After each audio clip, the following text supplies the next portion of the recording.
Nos agrada mucho contar con su sintonía ahora para nuestro espacio Opiniones. En esta segunda parte de esta serie de 2 programas que hemos hecho desde ayer y hoy con Alejandro Gutman, presidente de la Fundación Fútbol Forever, hablando del tema pobreza y violencia. En nuestro programa de ayer, en la primera parte, hablábamos del tema pobreza, realmente qué es la pobreza, cómo enfrentarla, entenderla y qué podemos hacer realmente todos los ciudadanos para poder hacer que esa pobreza disminuya.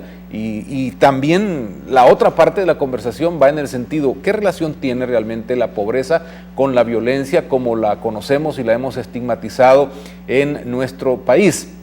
Será importante en esta etapa conocer entonces qué es lo que tiene esta pobreza que genera la violencia, si es que es así como sucede, o qué tiene esta violencia en esas zonas donde Fútbol Forever trabaja, que puede dejarnos también a todos lecciones importantes como sociedad. Alejandro, gracias por acompañarnos nuevamente, bienvenido. Hola Rafael, mucho gusto y muchas gracias por la invitación nuevamente y dar la oportunidad de que la gente pueda conocer tal vez una visión distinta de lo que tiene que ver con el modo de vida de muchísimos niños, jóvenes, vecinos, adultos, tercera edad, que viven en condiciones muy difíciles y que suman más del 50% de la población latinoamericana. Ustedes están ahí en esas comunidades catalogadas como pobres, marginadas, separadas, desconectadas de la realidad de otra población que tiene muchos más recursos. ¿Y cuál es la relación, Alejandro, si la hay directamente entre esa pobreza y la violencia que se genera en estas comunidades o cómo podemos ver esta pobreza generadora de violencia? ¿Realmente es así la fórmula? Mire, hay un componente muy importante en la violencia que está asociada con la pobreza. Lo que estoy tratando de decir es que los hechos delictivos, o gran parte de los hechos delictivos, gran parte, y hago hincapié en esto, porque hay muchísimos hechos delictivos que a lo mejor no están relacionados con el asesinato o con la violencia física, pero que tienen que ver con el delito y que suceden en ámbitos de clase media y clase alta y que son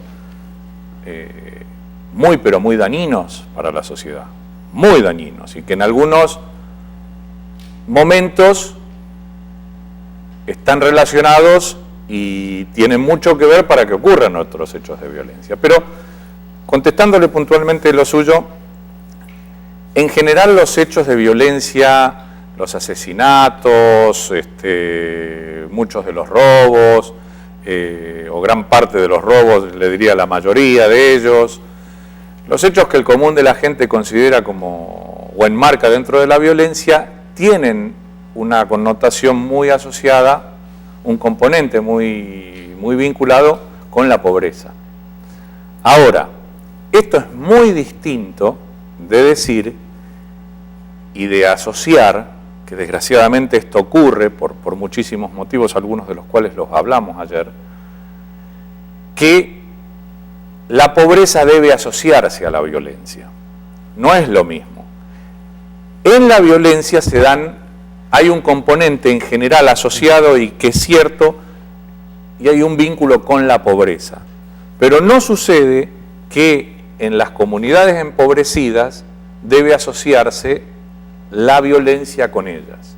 Este es un enorme error,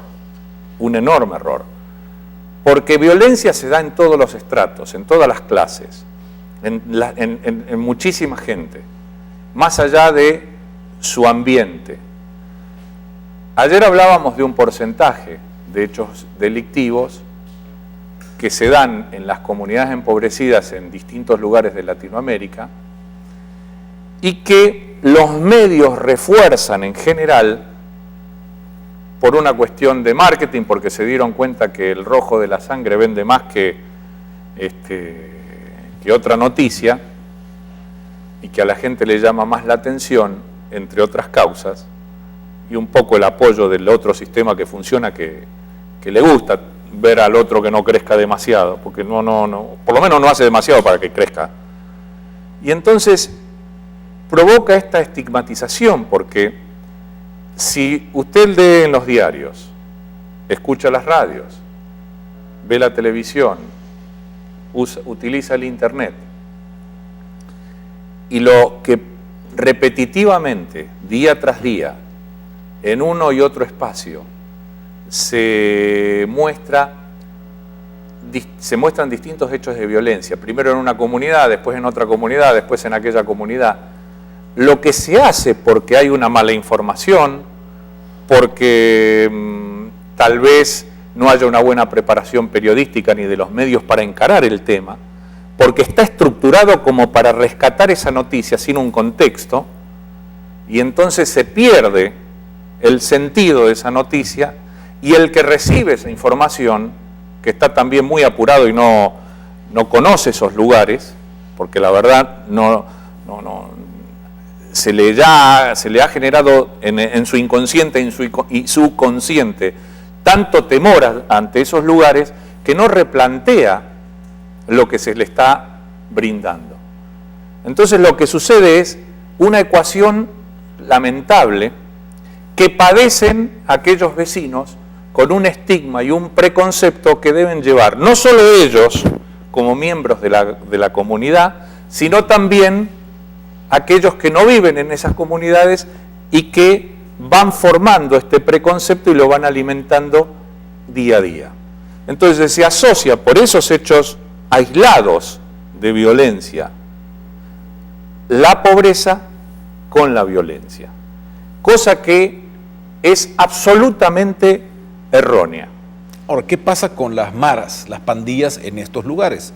Porque tienen ahí su lugar de operación, de residencia, sus barrios controlados. Entonces, ¿cómo dentro de este esquema hay que entender ese fenómeno que ahora está teniendo alguna evolución, como usted lo sabe, a través de esta tregua entre ellos? Absolutamente, y además hace un buen seguimiento usted de la entrevista, como tan buen entrevistador que es y periodista. Porque es cierto que las pandillas, las maras, se desarrollan dentro de un contexto de pobreza.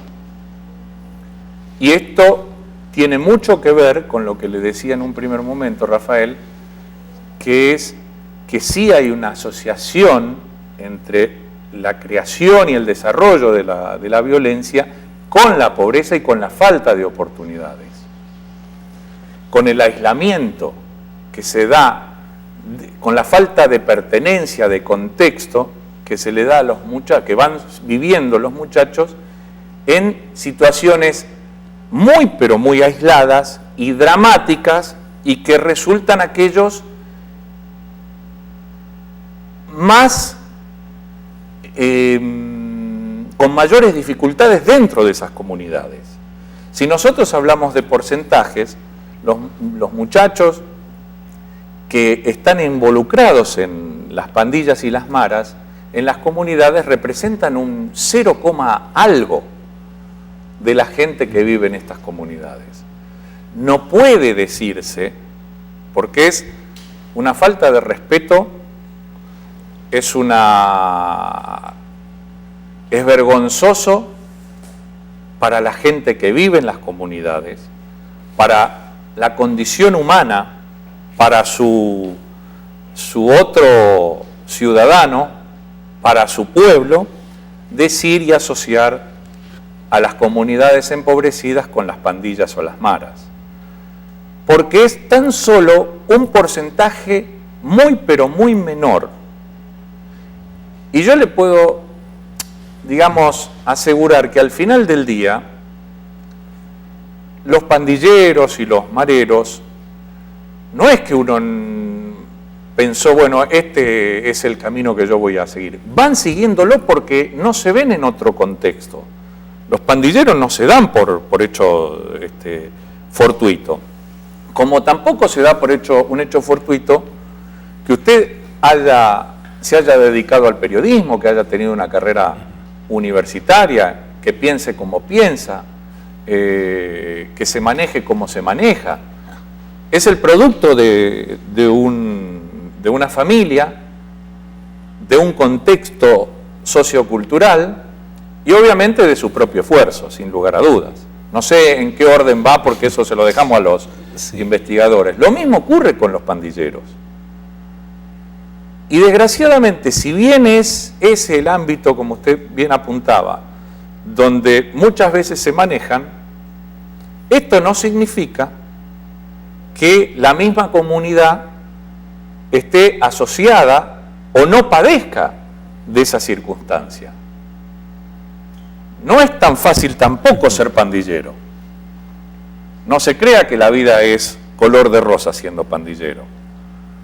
Porque vivir perseguido, no quiero hacer una apología porque esto es un tema muy delicado y hay una enorme sensibilidad en el país como para tratar estos temas, pero que yo los trato cotidianamente estos temas porque son parte de la comunidad y no hay posibilidad de desarrollar las comunidades. No hay posibilidad, Rafael, de desarrollar las comunidades si no se integra a los pandilleros también.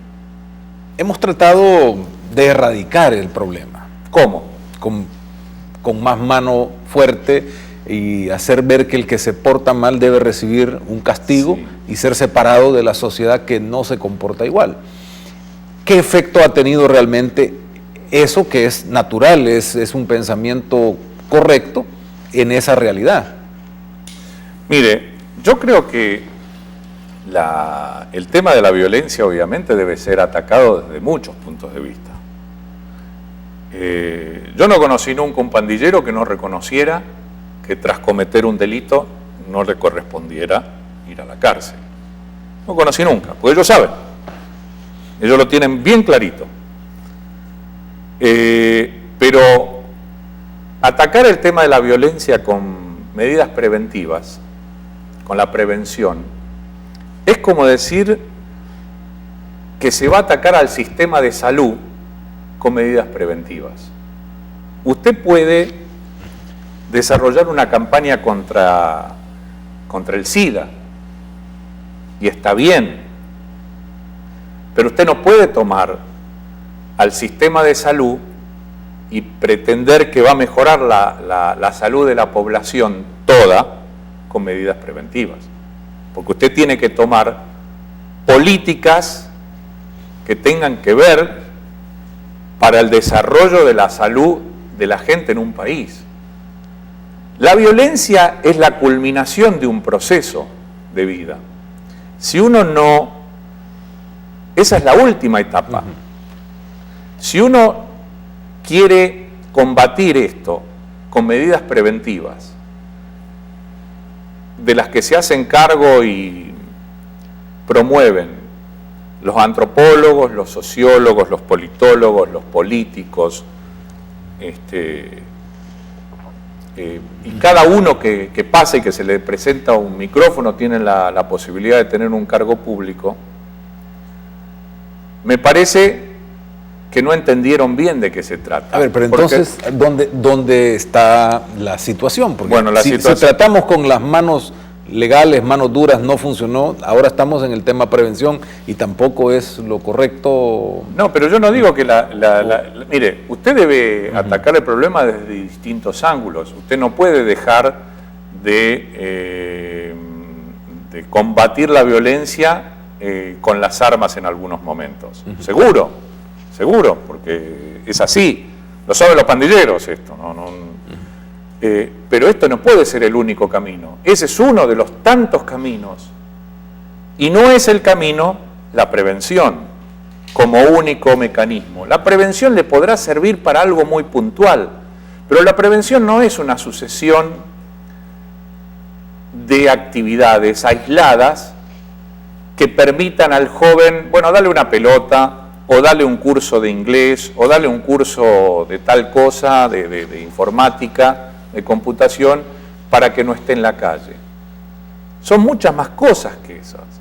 La prevención es algo muy puntual en el espacio y en el tiempo en general, y que tiene que ver con una causa y un efecto y modificar esa situación. La violencia, en la medida que se tome con medidas de prevención, que se ataque con medidas de prevención, es un error gravísimo, porque están atacando al final de los problemas.